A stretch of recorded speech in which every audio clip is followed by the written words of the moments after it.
The Vampire of Croglin Grange, as told by Captain Fisher to Augustus Hare.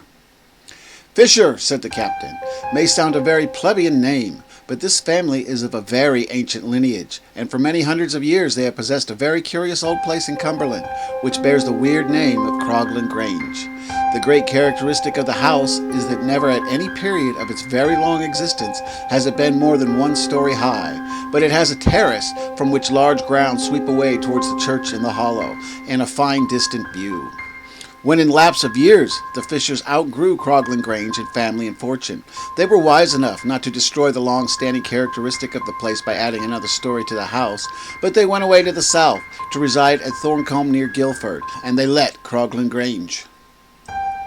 They were extremely fortunate in their tenants, 2 brothers and a sister. They heard their praises from all quarters. To their poorer neighbors they were all that is most kind and beneficent, and their neighbors of a higher class spoke of them as the most welcome addition to the little society of the neighborhood. On their part, the tenants were greatly delighted with their new residence. The arrangement of the house, which would have been a trial to many, was not so to them. In every respect, Croglin Grange was exactly suited to them. The winter was spent most happily by the new inmates of Croglin Grange, who shared in all the little social pleasures of the district, and they made themselves very popular. In the following summer, there was one day which was dreadfully, annihilatingly hot. The brothers lay under the trees with their books, for it was too hot for any active occupation. The sisters sat in the veranda and worked or tried to work, for in the intense sultriness of that summer day, work was next to impossible.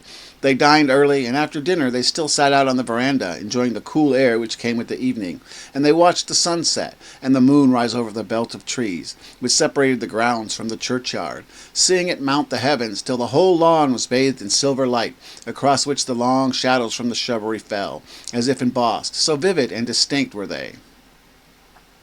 When they separated for the night, all retiring to their rooms on the ground floor, for as I said, there was no upstairs in that house, the sister felt that the heat was still so great that she could not sleep, and having fastened her window, she did not close the shutters in that very quiet place. It was not necessary, and propped against the pillows, she still watched the wonderful, marvelous beauty of that summer night. Gradually she became aware of two lights which flickered in and out of the belt trees which separated the lawn from the churchyard, and as her gaze became fixed upon them, she saw them emerge, fixed in a dark substance, a definite ghastly something, which seemed every moment to become nearer, increasing in size and substance as it approached. Every now and then it was lost for a moment in the long shadows which stretched across the lawn from the trees, and then it emerged, larger than ever, and still coming on. As she watched it, the most uncontrollable horror seized her.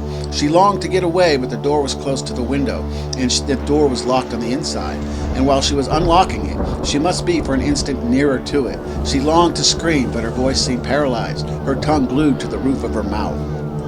Suddenly, she could never explain why afterwards, the terrible object seemed to turn to one side, seemed to be going round the house, not to be coming at her at all, and immediately she jumped out of bed and rushed to the door. But as she was unlocking it, she heard scratch, scratch, scratch upon the window, and saw a hideous brown face with flaming eyes glaring in at her.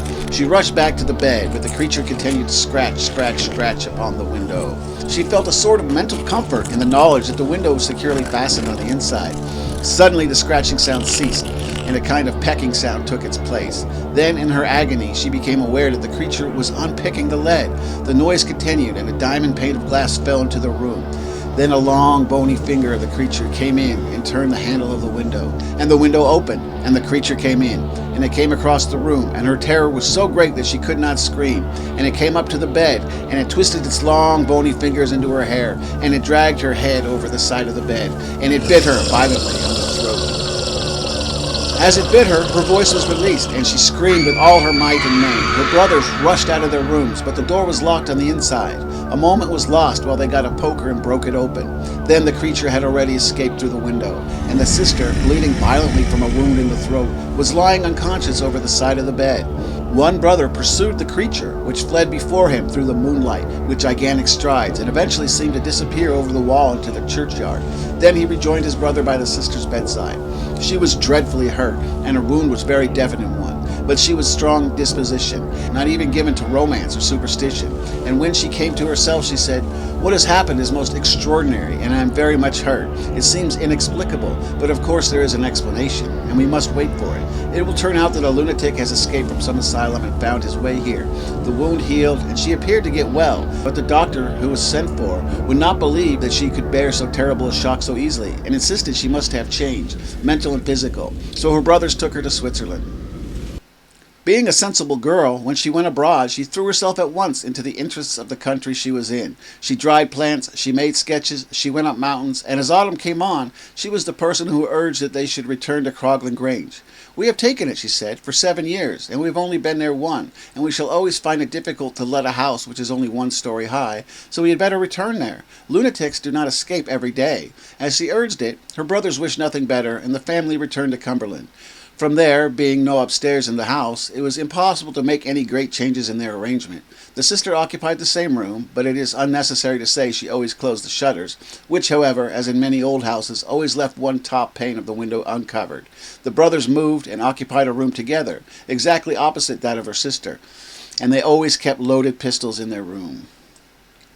The winter passed most peacefully and happily. In the following March, the sister was suddenly awakened by a sound she remembered only too well. Scratch, scratch, scratch upon the window. And looking up, she saw, climbed up on the topmost pane of the window, the same hideous brown shriveled face, with glaring eyes, looking in at her. This time she screamed as loud as she could. Her brothers rushed out of their room with pistols and out of the front door.